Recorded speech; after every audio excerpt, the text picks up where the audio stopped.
Skin इतकी glowing करते की लाईट्स पण लाजतात आणि लॉजिक इतकं धारदार की प्रश्न पण थरथरतात. असे हे आपले यश सर. आणि MBAच्या दुनियात ज्ञानाचा पॉवर हाऊस राहुल सर म्हणजे कॉन्फिडन्स प्लस क्लॅरिटीचा हाऊस. तर आपण या दोघांसोबत आज काही चर्चा करणार आहोत, त्यांना काही प्रश्न विचारणार आहोत, त्यानुसार त्यांनी ऑनेस्ट आन्सर करायचा आहे. सर डिप्लोमॅटिक आन्सर नाही. सर पहिला क्वेश्चन तुमच्यासाठी. तुमच्याबद्दल आम्हाला बऱ्याचशा गोष्टी माहिती आहे की तुम्ही बुक्स रीडिंग करतात, तुम्ही स्पोर्ट्समध्ये पण आहात, तुम्ही टीचिंगमध्ये पण आहात. मग तुमचं असं कुठलं सिक्रेट टॅलेंट आहे का जे कुणालाच नाही माहीत? ऑब्झर्वेशन, जे मी रिसेंट टाइममध्ये शिकलो. जर मला कोणी विचारलं असतं की आपकी सबसे बेस्ट क्वालिटी क्या आहे, तुम्ही बोलता हंबलनेस, बीइंग गुड पर्सन. तर मला असं वाटतं की कुठेतरी मी शिकलो की being observant. By looking at you I can observe the thoughts which are coming. So I guess it's a hidden talent. Okay sir, I want to learn that from you. Sir next question तुमच्यासाठी.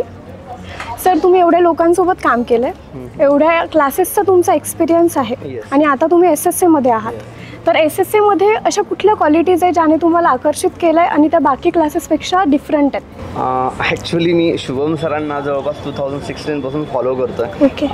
तर सगळ्यात energy म्हणजे इथं म्हणजे SSA मध्ये पाय जरी ठेवला ना तशी एनर्जी येते की यार नाही आता इथे काम, म्हणजे मी व्हिजिटिंगला पण यायचो ना, असं वाटायचं की यार काही जरी झालं तर SSA सोबत काम करायचं आहे. सो माझं ड्रीम टीम असल्यासारखं आहे. तर त्यामुळे मी ते खूप प्रयत्न केला येण्यासाठी आणि ते अपॉर्च्युनिटी मला भेटली आहे. तर आता सोनं केल्याशिवाय राहणार. SSA मध्ये सगळ्यांच्याच एनर्जीने असा ऑरा तयार झालेला आहे. सर जसं की ॲज अ टीचर म्हणून पर्सनॅलिटी वेगळी असते आणि घरी एक पर्सनॅलिटी असते.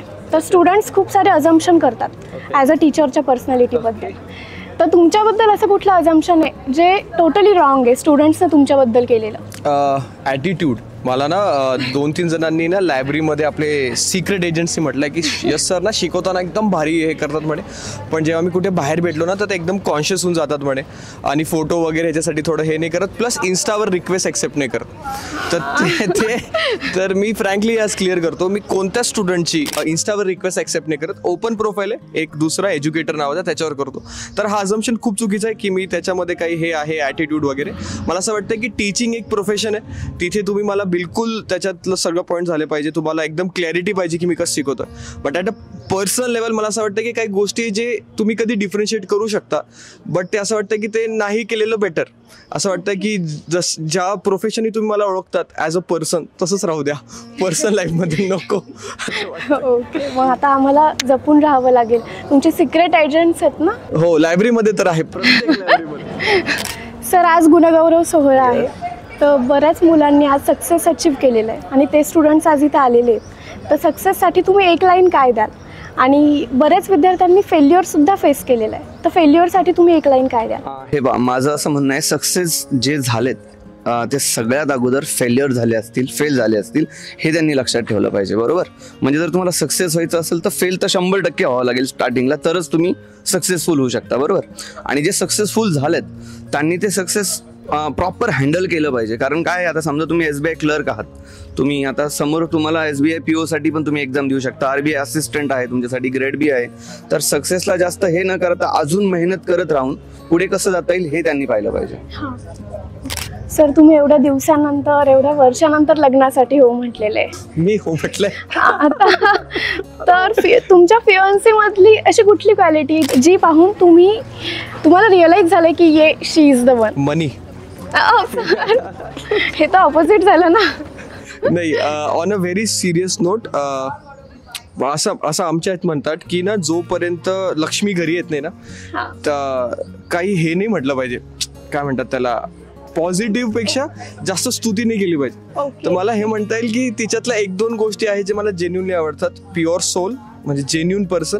आणि ना माझ्यात एक खूप मोठा प्रॉब्लेम आहे, मी जेन्युनली आज क्लिअर करतो की I love my self and my time so much that I don't want anybody to come into that circumference. She's okay with it. माझा टाइम स्पेस सारखं आहे, मला जेवढं भेटतं तेवढं कमी वाटतं. मला कुठेतरी तो एक आहे, तर तिला असं वाटतं की हा तेवढे ती ऍडजस्ट करू शकते. म्हणजे असं मला कॉन्स्टंट टेक्स्टिंग, मेसेजिंग, कॉल, हा भेटणं वगैरे ठीक आहे जसं नॉर्मल आहे, बट जो टाइम आहे आय थिंक तिथे ती ऍडजस्ट करून घेते, ते माझ्यासाठी खूप महत्त्वाचं. आणि एवढे वर्ष नाही मी क्लिअर करतो ही गोष्ट. लव्ह मॅरेजचा ना एक खूप मोठा ऍडव्हान्टेज आणि डिसएडव्हान्टेज असतो. तुम्हाला खूप टाइम भेटतो एकमेकांसोबत, तो एक आहे बस. But are you spiritual? I am spiritual. Spirituality definition जर म्हटलं तर डिप्लोमॅट नाही देणार, बट येस स्पिरिच्युअल.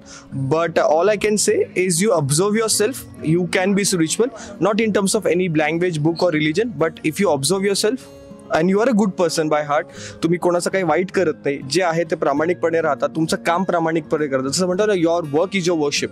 तर मला वाटतं की मी त्या हिशोबाने आहे. त्या स्टेजवर जेव्हा जातो शिकवताना मी अनबायस्ड आहे.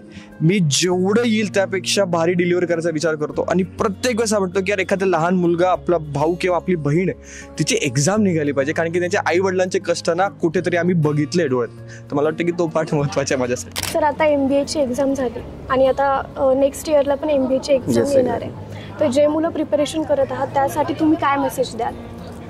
मी MBA CET बद्दल ना, कारण मी 2019 पासून स्वतः CET पण देतो आहे.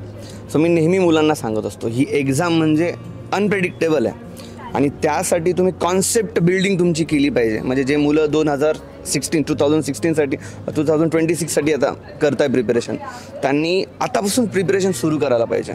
आणि प्रिपरेशन असं असलं पाहिजे की मॅथमॅटिक्स म्हणलं ना तर मग सगळ्या गोष्टी आल्या ना, लाईक बेसिकपासनं, तर त्याच्यावरती जास्त फोकस करावा.